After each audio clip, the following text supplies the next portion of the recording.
ठाकुर कौल सिंह जी, आप जानते हैं कि आप यदि सच्चाई से राजनीति करते तो 2 बार आपने चुनाव अपने चेलों से हार चुके हैं और एक चुनाव पहले हारे हैं। लगभग 3 चुनाव हारना। और एक मैं आपसे कहता हूं कि अब इन चुनाव के हारने के बाद कुछ सच्चाई बोलना शुरू करें। आप सच्चाई के ऊपर आप बोलेंगे तो शायद लोग विश्वास करना सीखें।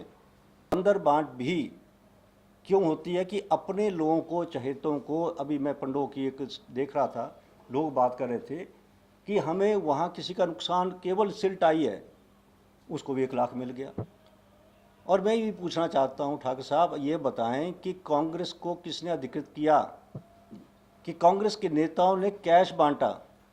क्या कारण था कि कांग्रेस के नेताओं किस अथॉरिटी से छोटे मोटे नेताओं ने भी कैश बांटकर जो है इस बात को प्रचार करने की कोशिश की कि सरकार का पैसा है, आर्थिक रूप से ऑनलाइन ट्रांसफ़र होना चाहिए, परंतु आपने कैश के तौर पर जो है लोगों को बांटा। ये बंदर बांट की बात प्रधानमंत्री जी के नज़र में है और प्रधानमंत्री जी ने इसका जो है इसी के बारे में चर्चा की है कि यदि वो बंदर बांट हुई होगी तो हम इसकी इंक्वायरी करेंगे। सरकार को कभी हार का सामना विधानसभा में देखना नहीं पड़ा। जिस दिन देखना पड़ेगा उस दिन हम विचार करेंगे, परंतु आपको तो 3 बार देखने के बाद आपको तो घर बैठना चाहिए। आपको इस तरीके से मैं कहता हूँ राजनीति के अंदर जगह किसी को छोड़ देनी चाहिए।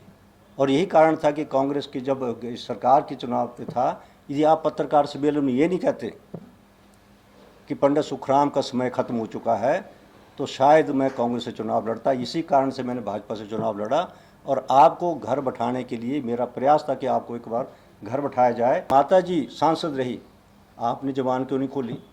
आप ये क्यों नहीं कहा कि शिवधाम का काम जो है उसी रफ्तार से होना चाहिए? वो क्यों 1.5 सालों से बंद पड़ा है? कि हमें प्रदेश के अंदर जो है हमें क्या मिल रहा है? प्रदेश को केंद्र सरकार एक तरफ आंखें दिखाते हैं कि हमें कुछ नहीं मिल रहा। प्रदेश सरकार हाई कोर्ट जाए, सुप्रीम कोर्ट जाए, इस बात को करे कि हमें ये आर्थिक रूप से हमें सहायता मिलनी चाहिए। मैं ठाकुर कौल सिंह जी को पूछना चाहता हूँ, यदि ये बात है आप क्यों नहीं कोर्ट का दरवाज़ा खटकाते? यदि आपको लगता है कि हमारे साथ अनदेखी हो रही है तो रास्ता है, उस रास्ते जाइए और प्रदेश का हक लाइए।